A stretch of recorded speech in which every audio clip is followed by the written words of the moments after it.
sky. To whom do these celestial steeds belong? When you appear to us like gods on high, what brings you here to mystify? Hi, good afternoon, and welcome to the Kate Valentine UFO Show on 1160 WVNJ. Joining us today, once again, is my good friend Fahrusha. She is one of New York's top psychics and the author of a most interesting blog. But today, Fahrusha is going to be telling us all about remote viewing. So, welcome back to the show, Fahrusha. Thank you for joining us today. Hi, Kate. How's it going? Actually, pretty good. Good. And, I was reading Joe McGonigal's. I can never get his last name. McGonigal, thank you. That's sort of an odd name. I was reading his book on remote viewing because, I'm not really all that familiar with it. And it was very interesting. He was, if anything, I think somewhat discouraging because I think most people don't realize what really is meant by remote viewing. So maybe you could fill us in on that. Okay. I have had the privilege of meeting Joe and knowing Joe personally, so I can say that his books are wonderful, and I highly recommend them to start out with. But remote viewing is basically a protocol for clairvoyance and perhaps other forms of clairsentience as well. Now, clairvoyance is something that has been experienced in human history for millennia. You can find clairvoyance back in the Hindu Vedic texts and so forth. I mean, it's not something new to the world, clairvoyance. It's something that's sort of shrouded in mystery, and it's something that the 19th century paradigm of the physical universe kind of poo-pooed. Yes. Because most of us here in the world today are still living in the 19th century paradigm of physics, which is a mechanistic view of the way the world works. And frankly, that view brought us a lot of great things. It allowed us to understand laws of motion as they apply to large-scale things, and we have airplanes and all sorts of things as a result of that. Right. However, physics has gone further, and now we have quantum theory and so forth, and string theory. And so, while clairvoyance was poo-pooed by the 19th century mechanistic worldview, it has come into more interest since people have begun understanding quantum physics. Okay? Yes. And so remote viewing is a protocol for clairvoyance.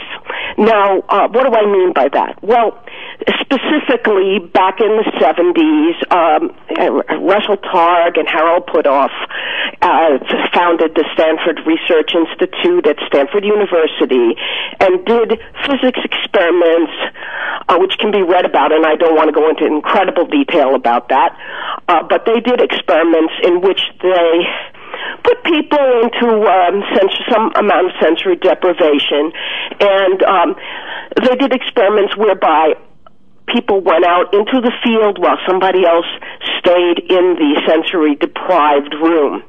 And the person in the sensory deprived room could tell things about where the person out in the field was.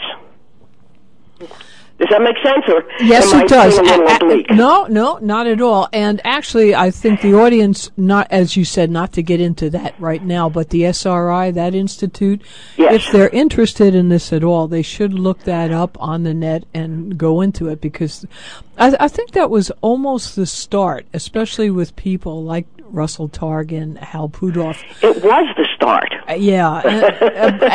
And both of these guys were pretty brilliant. I don't know so much about Targ, but I mean, certainly Putoff is a brilliant physicist and lent it a little bit credibility that a lot of these fields had been lacking up until now. Well, yes. I'm gonna say I also know Targ, and he's a really great guy and a very smart man beyond belief. And the two of them, I don't know Puthoff at all, but they started the SRI. I want to read a comment from Niels Bohr, who was one of the fathers of quantum physics. And he says here, everything we call real is made of things that cannot be regarded as real. Huh. If quantum mechanics hasn't profoundly shocked you, you haven't understood it yet. I would say truer words were never spoken. But I think he was predated by Shakespeare, who said, there are more things in heaven and earth than are dreamt of in your philosophy. Exactly. Well, I think that what I'd kind of like to do is to tell you about how I came into remote viewing. Okay, that would be... And it involves kind of a lot of synchronicities that are very odd. Yeah. Well, that's another thing. Like they always say, there's no such thing as coincidences. And so you feel like you were sort of drawn into this field. Yes. Well, I definitely do. I've always been interested and involved with ESP. I've always been interested and involved with, astronomy, and I have been, as you know, an experiencer. As a child, I always had the feeling that reality wasn't quite real. I don't know where I got that from, but it always seemed to me like I wouldn't be surprised if an arm came through the wall out of nowhere. Wow. Well, I mean, that's maybe people would say I'm mentally ill, and they wouldn't be the first. But going back to the remote viewing, and I think that I should stress the one thing that I said to begin with, and then go into my own experiences, and that is about the protocol. Okay. Clairvoyance is basically, being able to see. The ability to gain information about an object, a person, a location, or physical event through means other than the known human senses. Okay? That's where clairvoyance is. Now, remote viewing is just a protocol to train clairvoyance, and it has been used by the American military. All right? So it keeps the viewer focused. It's a way to close down the left brain and ignite the right brain, sort of. And we'll get into that a little bit more later if you want. But about 10 years ago, I had the misfortune of having two dying parents. And being an only child, I had to sort of, be in charge of what was going on. And in 2003, my mother was very ill. My father had already died, and she was taken into a rehabilitation program. You know how people, they fall down or whatever happens to elderly people, and sometimes they're able to go into a place to get some kind of rehabilitative exercises, etc. Sure. And so my mom was in one of those for a period. I think it was 15 or 18 days, and I had been, doing nothing but taking care of my parents for a year. So I decided to do something that I wanted to do for myself, knowing that, she would be adequately cared for at this facility. It was a very nice facility. And so I took myself up to the Omega Institute, where I took a 7-day remote viewing course with former military Defense Intelligence Agency remote viewer David Morehouse, who wrote a book called Psychic Warrior, which is available, you can buy it from all the book outlets on the Internet, or probably it's still in some stores. I don't know.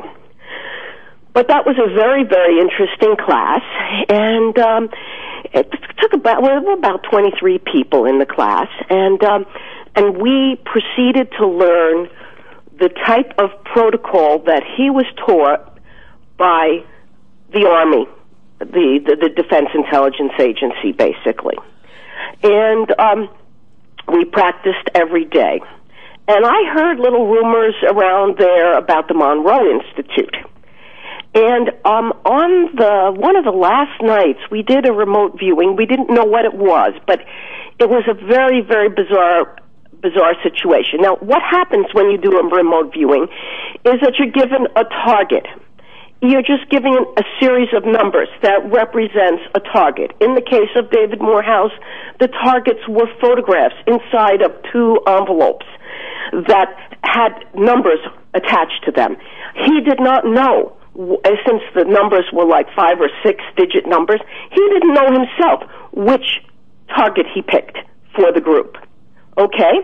So you would come into a room and you would listen to some binaural beats, and you would sit there in the semi-dark, like a subdued light, and you would write down your impressions of what this target might be. And there was a protocol for doing that. You were given instructions that first you would write a line across a page that described the feeling that you got from it. And there were like 5 or 6 stages, very, very involved protocol that David Morehouse was taught by the people at the Defense Intelligence Agency to calm down the right brain and to let the left brain explore. Okay?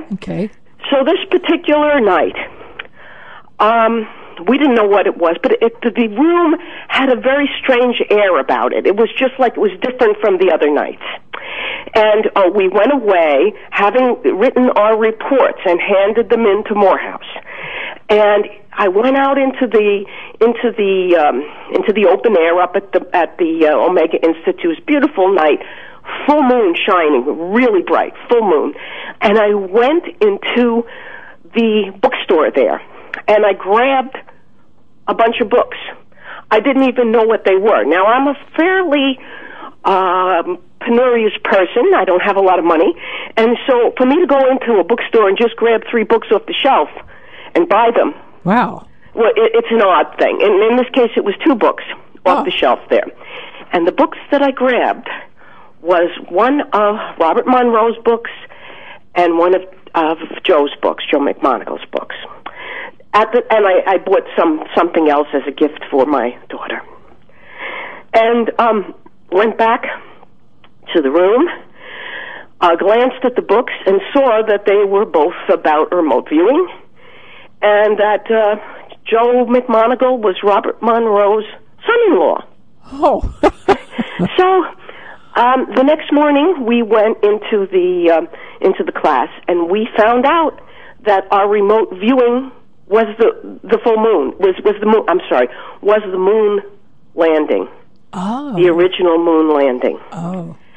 And so the kind of things that came back were odd, and we were told by David Morehouse that whenever he used this target, it was always wonky. You know, he would always get weird stuff. Mm-hmm. Now, what happened weirdly for me is that I didn't go to the moon, I didn't go to the target, but I went to the right time and place. Oh. I mean, I went to the right time. I went to the like 69ers, 1960s? Right, I went to the Woodstock Festival. Oh. I was at the Woodstock Festival, and the music was coming through me remotely. You know, I was getting that music. I was sure it was the Woodstock Festival. Now, this is kind of coincidental because I went to the right time. Why didn't I go to the right place? I can't tell you. I still can't tell you the answer to that. But after I left this class, which I found very, very useful, of David Morehouse's. Well, I'll tell you, Fahrusha, hang on to that just for a second. This will be what happened to you after you left the Morehouses. We're going to have to take a quick break, unfortunately. This is Kate Valentine. We're on 1160 WVNJ, speaking to Fahrusha, a very well-known psychic, and she's telling us a lot about remote viewing. If you have any questions for her, or give us a post it right now on our website, AtlanticCoastUFOs.com. We'll be right back after a short break.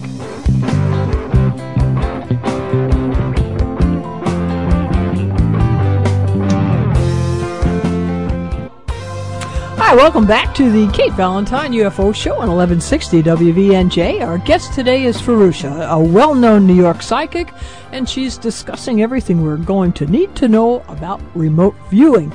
I also strongly suggest you visit her extremely interesting weblog. And so welcome back, Fahrusha. Let's just take off where you were at the Morehouse, and then you came across this book by Morehouse. And well, actually, the books that I came across at the Omega Institute were by Bob Monroe and by Joe McMoneagle.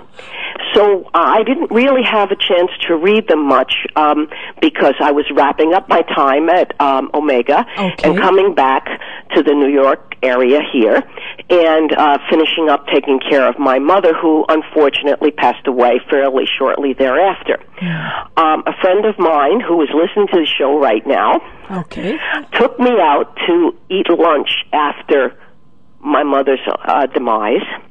And we went to a bookstore, to Barnes & Noble, which is no longer on Astor Place, but then there was an Astor Place, Barnes & Noble.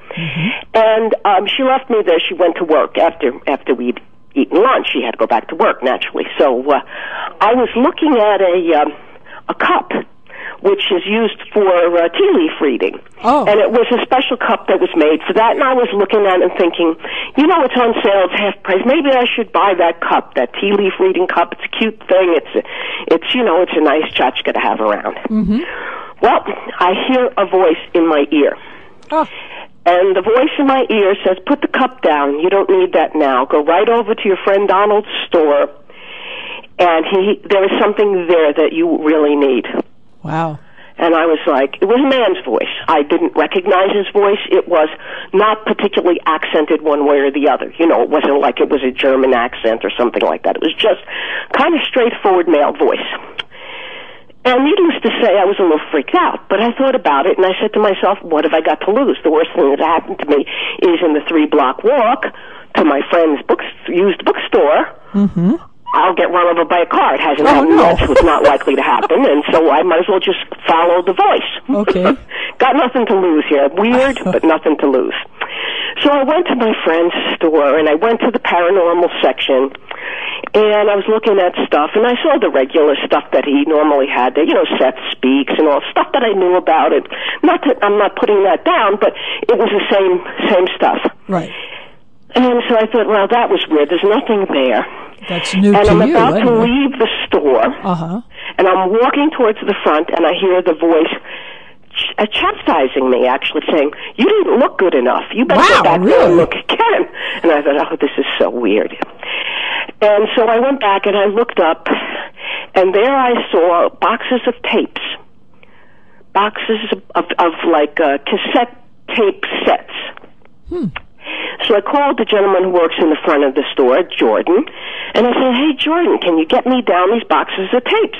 And he said, sure. And I got them down, and what did they turn out to be but volume 2 through 6 of Bob Monroe's Journeys Out of Body series for the Monroe Institute. And they sell for about $90 a series, give or take, depending. And my friend was selling them for $20 a box. And he gave me a 50% discount. Even better? So, for $50, I got volume 2 through 6 of the Monroe Institute. Wow. Cassette tapes. They were cassette tapes still at that time, 10 years ago. Oh, wow. Well, I'll tell you, you certainly piqued some interest here. We had 2 questions come in, and Bill was wondering, is remote viewing something anybody can learn to do, or is it a gift you need to be born with? Or maybe both, I guess, huh? Well, I think the one thing that you need more than anything else for remote viewing or any kind of ESP type thing to work for you is to believe it's possible. You don't have to believe you're being psychic at any given moment. You don't have to believe that all your remote views are going to come out crystal clear, because they're not. But you have to believe it's possible. So ostensibly, if you are able to open your mind sufficiently to believe that it's possible, you ought to be able to do it. Oh, so really basically what happens is, let's say you want to remote view something. So you go into sort of a quiet area where, you don't have a lot of outside stimulation, and you just think about it. And you, I hate to use the word, but you imagine or you image something at a remote point and are able to transmit that either verbally or you write it down or you draw a picture of it. Is that about the way it works? That's very close to how it works. The thing that there's two different things there that you could sort of talk about, like say you've lost your ring and you don't know where it is. You could put the image of your ring in your mind and then try to see what's around it, which is a kind of clairvoyance, but it's not remote viewing protocol, okay? Remote viewing protocol, for the most part, would indicate that you have no concept of what the target is. Okay.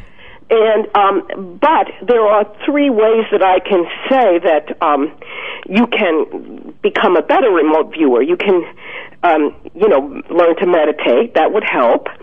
The use of binaural beats or hemisync, as developed by the folks at the Monroe Institute, Bob Monroe specifically, and the use of this kind of music, which has one thing going in one ear and something else going in the other ear, and when it comes together in your brain, it trains your brain. Okay. And then there's, having sensory deprivation or like a Gansfield type environment. Well, I'll tell you, the other thing that always impressed me was that people, I think, feel that, if you're psychic, you're born that way, and that's it, and you either are or you're not. But, certainly if you're interested in physics, it's not like you're born with all this knowledge. You actually have to learn it. You have to train in it. You have to develop some sort of a regimen to, if you will, just like a table of contents to place all this knowledge in your brain. And so I think it's the same with psychic abilities. You have to have some sort of a backbone to put these abilities onto. Okay, I don't disagree with that, certainly. I would say that, again, the most important thing is to believe it's possible. And one way of looking at things, the physics connection is interesting because of Well, it's a training, just like this should also be considered a training and not considered one of these sort of ultra things that, I think you should be able to pretty much train yourself if you. Oh, absolutely. You can train yourself to be better at it. Absolutely. You absolutely can. And one way of looking at it is to think about where does the mind reside. Okay. And the mind does not reside in the brain. The brain may be a construct of the mind. The mind resides in no space, which is to say, we live in a four-dimensional reality, time and the three dimensions, the three other dimensions. But the mind doesn't live there, and all the information that you get in remote viewing, all the information that you get if you do psychic readings, it doesn't reside there. It doesn't reside in the three-dimensional space. It resides in consciousness, which is all that really exists, and that is outside time and space. It would be a very difficult dinner if I had to go out with you and Thomas Fusco at the same time. I doubt if I could get past the soup. I am very interested in his shows that he's had on with you. And I'll tell you, he does back up what you're saying, that there is some sort of a super connection, up and above what we know as the four-dimensional field. And so what you're saying is like you get information, or you or any sort of a remote viewer would get information from another object in the four dimensions, and you're in the four dimensions, but that object's matrix would be up above us. Your mind would go up above that, and you'd connect up there. Is that sort of it? Not really. It's very hard to say physically how it works because it's not in space-time reality. Okay. And as Niels Bohr said, the space-time reality which we experience, and physically we do experience it because we are biological beings going in one direction in time. We have to go forward in time because we are biological. and that there's something about that it keeps us from going back and forth in time. But in terms of the laws of physics, there's nothing to keep us from going back and forth in terms of time as long as we're outside of our body. In fact, remote viewing allows people to go anywhere in time or space. Whoa. Okay, we're going to take a break, and I am going to think about that, and we'll be right back with you. How about that? That's a heavy thought there, Fahrusha, I'll tell you. Kate Valentine here, 1160 WVNJ, speaking to Fahrusha in this four-dimensional field about our remote viewing. And I'm sure if you have questions, we'd love to hear them. Put them on our website, AtlanticCoastUFOs.com. After the show, you can find out more about this and a tremendous number of other very fascinating comments and subjects on Fahrusha's weblog. We'll be right back. Hi, welcome back to the Kate Valentine UFO Show on 1160 WVNJ. Our guest today is Fahrusha, the well-known New York psychic, and she's talking about remote viewing, and I also strongly suggest you visit her very interesting weblog. It's very fascinating. Of course, if you have questions, post them now on our website, AtlanticCoastUFOs.com. We had a very interesting one that came in, Fahrusha, over the break from Lenore. And this will be just to get a little bit off the topic of remote viewing and more into UFOs. She was wondering what you thought about the existence of ETs, and she was wondering if you have had any personal experiences or connections. Well, yes. yes, and yes. Oh, cool. I am an experiencer. Mm-hmm. I have seen UFOs. I've more than one. I cannot tell you that everything that I saw that was unidentified was a craft from Zeta Reticuli, but I've seen more than one unidentified object in the sky. In terms of UFOs and remote viewing, there are a couple of interesting aspects of that, one of which you know about, Kate, which is that back a couple of years ago, the government, NASA in particular, decided to do an explosion on the moon, to basically send a missile up to the moon and bomb the moon. Now, I believe that the Japanese had already gone up there and discovered that there was water on the moon. And the purported mission was to find out if there was water when they bombed the moon. And whether they did or not, I'm not sure. But I was kind of upset about that, because I think that you shouldn't go bombing what could be somebody else's home, or what you don't know where is it you're bombing. Okay. And, dimensionally, I'd have to say that it's been fairly clearly established that there aren't other little furry animals walking around on the moon in this dimension, but you don't know. Reality is, again, far more diverse than one would expect. Well, in any case, I was very upset. I was up that morning, very early morning. I was tuned in on the computer to see what was going to happen with this bombing of the moon. And after it happened, basically nothing much happened. It was a dud, more or less, except that the moon vibrated like a bell, apparently. But there wasn't a big explosion. It was kind of a letdown, so to speak, for people who were looking for a big explosion. Well, I turned off my computer. I went back to sleep for a little while, or went back to rest, and I decided to meditate on the moon.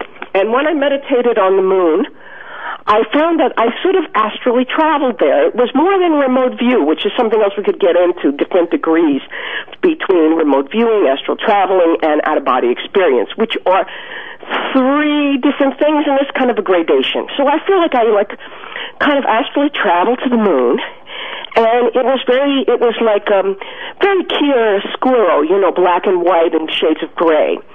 And I saw there what looked like, not unlike a train, but I didn't get to look at it too closely. It was a piece of disused machinery. It was kind of, looked like it was not corroded, but out of use, and it was kind of laying like a wreck on the moon. And if I say a train, I don't mean that it looked like an actual locomotive, but it had a long sort of... sort of like a structure, like that type of... Yeah, that kind of a thing, like it might have been used to transport something. Okay. And I'm looking at this thing, and I'm like freaking out. You know, I'm thinking, what am I looking at? It's moon. I see this piece of physical debris out the moon. And then I hear this voice. And the voice is it's a southern voice, a very kind of like, it seemed to me like a military officer. Man, excuse me, ma'am, but you don't belong here right now. I think you should move on. I think you should get out of here. Really? Because this is like, you know, not where you ought to be. And then at the time, I could have told you better the exact words that the voice said. Uh-huh. All right? Well, I left. I was confounded. I wondered whether it was just simply my imagination. But I wrote it down, and I put it on my blog, and you read it. And you know it was there. Mm-hmm. It disappeared from my blog. I don't know when, because... You know, my blog has 100 or more articles on it. So I looked at it for a while. I went back trying to find it at one point a couple of months ago, maybe in the springtime. Gone. Wow. Crickets, gone. Wow. Nothing there. Wow. The only thing that didn't take off was my tag which was Save the Moon. Huh. And so I know it was there because otherwise the tag Save the Moon would have never been up. Yeah, that is so strange. So it was really, really pretty strange. But there are a number of remote viewers of great fame who have remote viewed things involving UFOs and aliens. The one thing that I would say is that in favor of military remote viewing is that when the military used remote viewing with all the very intense protocol that they developed to silence the right brain, they would look at a target. They would have a number of different tried and true remote viewers like Joe McMoneagle and Ingo Swann and a group of other, Pat Price and other people go and look at the same target, and they would pay attention to it when more than one person got similar results. Mm-hmm. And by doing that, they avoided the fact that, when you're dealing with something like this, anybody could be off. Exactly, because you'd never know. You would never know. Now, most of the remote views of aliens and or UFOs, even when done by remote viewers, were done by single remote viewers, such as, Joe McMoneagle remote viewed. He didn't know where he was remote viewing. He could have been remote viewing, a basement in the Soviet Union, the then Soviet Union, because they wanted to find out about who or what was in the basement. You understand what I'm saying? Sure. He had no idea in time or space where he was remote viewing. Well, he was actually remote viewing Mars. Wow. And he remote viewed large humanoid figures, much bigger than humans, 10, 12 feet tall. He remote viewed a base on Mars? He remote viewed the past on Mars. The past? The past. Ah. Yes, like millennia ago. This is what he saw. But he went there... And he's good. Not knowing what he was looking at. Likewise... Wow, that's fascinating stuff. So he went back to the past on Mars... Yes. And saw these humanoid figures there. Right. Now, I know Joe. I think he's a great guy. I think that it's worth checking out and looking at. Okay. But that was one person's remote view. Okay. It is interesting that what he saw did fit the target. In other words, the target was Mars. Okay. And he went back originally. He saw like artifacts. Then then he delved further, and he went back in time, and he saw these huge people, and you can read about it on the internet. Wow. Well, I'll tell you, just quickly, we also had a question that came in from Dale that would sort of tie in with this. He was wondering if ETs could be from a different dimension rather than different planets. Is there any chance that it was a different dimension on Mars? Or both. Or both, okay. I mean, I can't speak for Joe McMonagle's remote view. Only he can speak for his remote view. I can only tell you what it contained. Now, similarly, Ingo Swann, who was at SRI, and Pat Price, who unfortunately has passed on, who was also an original remote viewer at SRI. They both saw things. Ingo Swann saw beings on the far side of the moon, and had an experience of being taken to the moon by some being. And Pat Price viewed UFO bases below the ocean. Now, I'm going through this quickly to kind of say to you that this is interesting. Mm-hmm. It's noteworthy. It's not provable because it was only remote viewed by one person. But on the other hand, Skip Atwater has his blog. He talks about a ship that was remote viewed by a number of remote viewers from Argentina, a naval ship, where all the people went missing on the naval ship. Ooh. And everybody who remote viewed it sort of saw a kind of an alien presence that removed the folks that were on there, the naval officers, etc. Wow.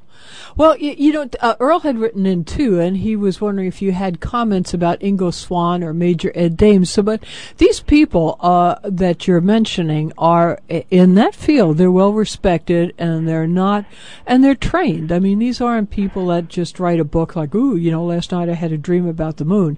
I mean, this comes after long years of training and interest, and so I think you have a great deal of respect for them, don't you? Well, I do, and I do want to go back to something that I had started earlier, that to tell you how I did get into the Monroe Institute and how I started to go there on a once or twice a year basis, and I eventually did take remote viewing with Skip Atwater and Paul Elder, and Joe McMonagle was there frequently, had lunches with him, he answered all kinds of questions that I had. So, I mean, I had some real grounding with those folks. Right. And then later on, a fellow named Alan Steinfeld, who is he's a fellow who organizes events in New York City. He had Russell Targ there to promote one of his books and kind of a one-night remote viewing seminar. Mm-hmm. And I went to that. And I found that Targ was a lot looser about his protocol. Like, it was a lot easier. It was less military. And I was very much attracted to that, and I did very well that night in the targets. I mean, I really did very well. So I had wanted over and over again to study with Russell at some juncture in the future.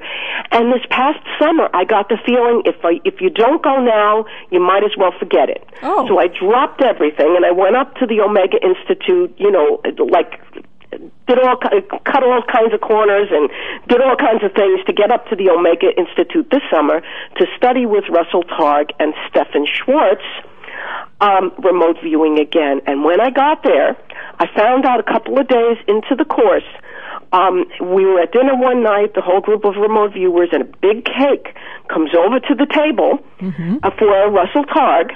And it said, "Congratulations on your retirement, you're well-deserved." And it turns out that this was the last class Mr. Targ planned to do. Okay, well, I'll tell you, we're going to take a quick break, but we will be right back. This is Kate Valentine. I'm speaking to Fahrusha about remote viewing. Post your comments and questions on our website at AtlanticCoastUFOs.com. And as soon as we get back, we will find out about Fahrusha's course with Russell Targ. It's also quite interesting. Please stay tuned. We'll be right back.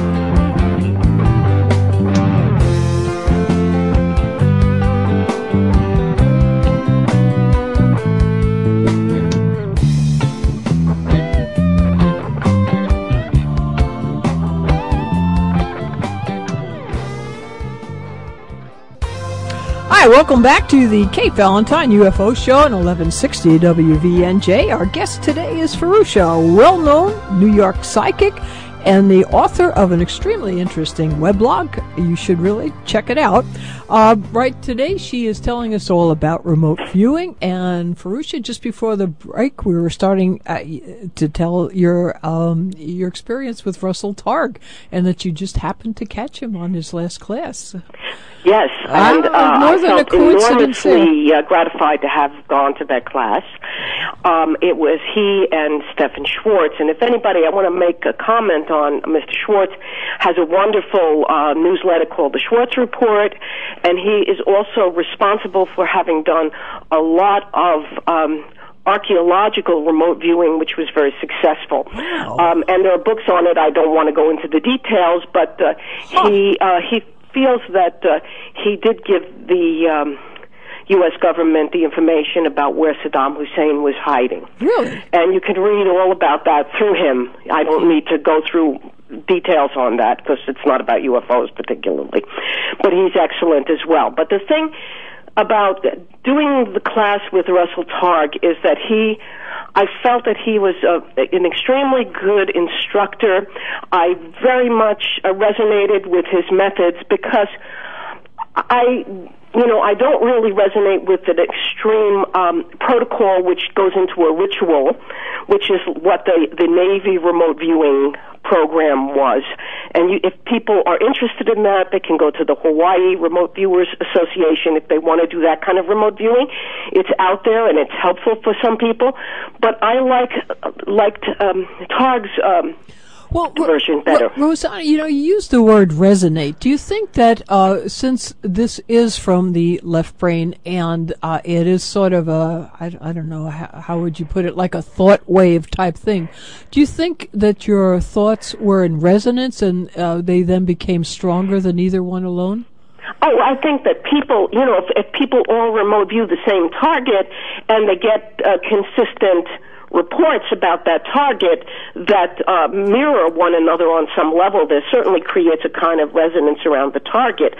I feel that what was needed for me, though, that I received in this class was that the importance of the person who is the interviewer, which wasn't brought out so much in the other classes which I took because it just wasn't it wasn't applicable. It would be hard to institute that. But when you sit down with the remote viewer and the interviewer does not know what the target is either, but the interviewer can keep you on track. Okay.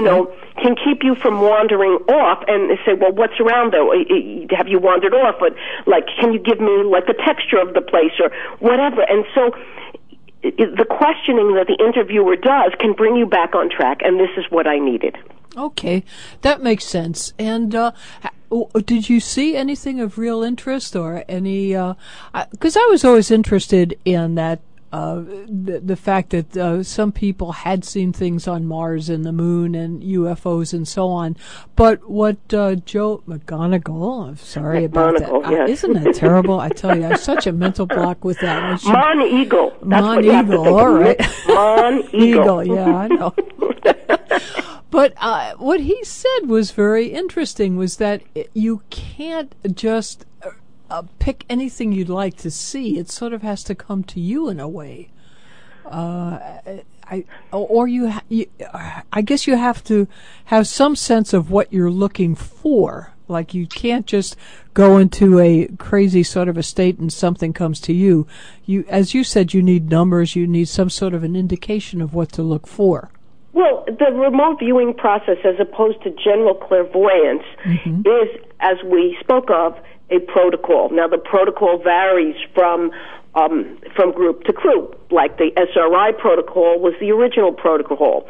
That was then broken down into the Defense Intelligence Agency protocol, which was people like McMoneagle and Skip Atwater was running the show for a while, and Lynn Buchanan and my original teacher, David Morehouse. They were all involved with the Army Air Force Defense Intelligence Agency project. it went a different way. At the same time as the Army Air Force was doing it, the Navy was doing it, but the Navy didn't know the Army was doing it, and the Army didn't know the Navy was doing it. The Navy protocol got very, very specific, very ritualistic. Your pencil has to be, at a right angle to your paper. Oh. You have to, the detail to shut down the left brain so that the right brain can function was extreme, and it was good because you think of the kind of guys that are in the military. They're used to a kind of very structured situation, and they're constantly analyzing their environment. So you want to shut that all down and let the right brain shut the right brain down, let the left brain perform. Okay? Okay. Well, what have been some of your experiences? Have you had any real breakthroughs that you feel? Well, I have hit targets with remote viewing in classes. The problem with remote viewing for the individual who's working alone is that you don't have an interviewer, that you don't have somebody to set the target for you. Okay. So that my applicability of this is I try to use the hemisync, that music that comes from the Monroe Institute, the binaural beats. I try to use that, and they have a new type of beat also that they're debuting now.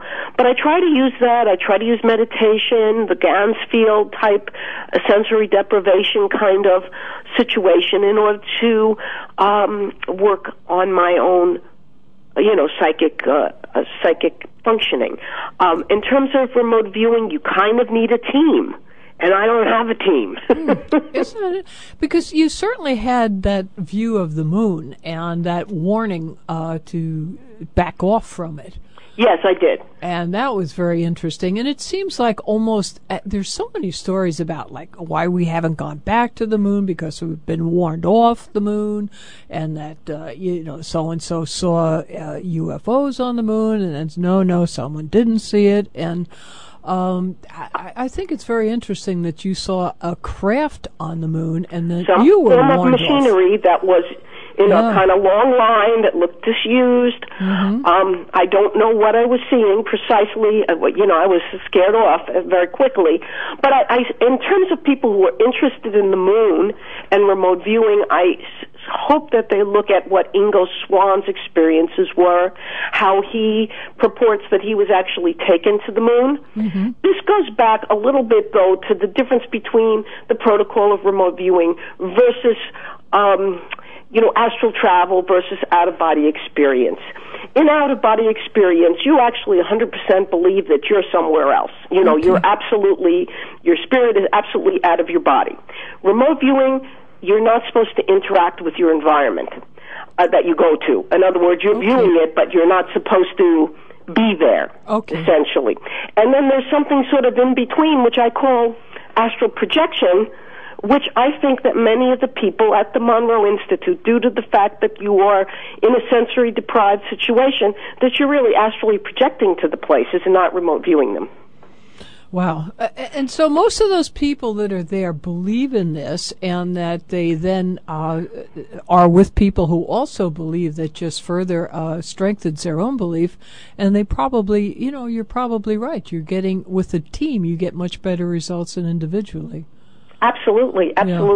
I had a roommate there for another program that I did, and we went to the same place in our meditation, and it was quite amazing. We saw the exact same things in a certain portion of our meditation, and this was not programmed in any way. And I do find that the people that go for these things, whether they go up to the Omega Institute or they go to the Monroe Institute, these are people who are seekers. They're people who try to find out more about the nature of consciousness. Because when you get right down to it, that's what it's all about. It's about consciousness. And it's about realizing that consciousness is not local.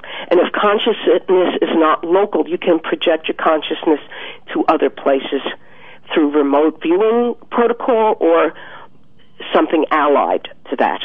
Wow. Well, Fahrusha, I think that's a wonderful note to end on, and very encouraging too. I want to thank you so much for this interview. It was really terrific fun.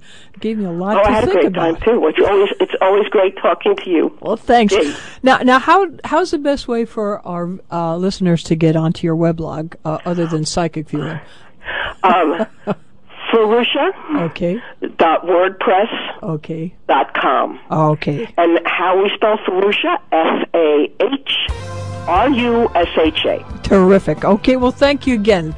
You have a great. Thank you, Kate. Thank you. Okay. Well, and of course, as always, thanks to both Bill and Dave, and especially thank you, our listeners. I hope you enjoyed this discussion and gave you a little bit something to think about this weekend. If you missed any of it, you can catch it again this Sunday at 4. Or on their podcast, and now on YouTube. Have a wonderful weekend. Next Friday, Denise Stoner and Kathleen Martin will be back with us to discuss their investigations into abductions, which is pretty interesting. So we'll see you next Friday at 1. And until then, remember, keep your eye on the sky. Bye.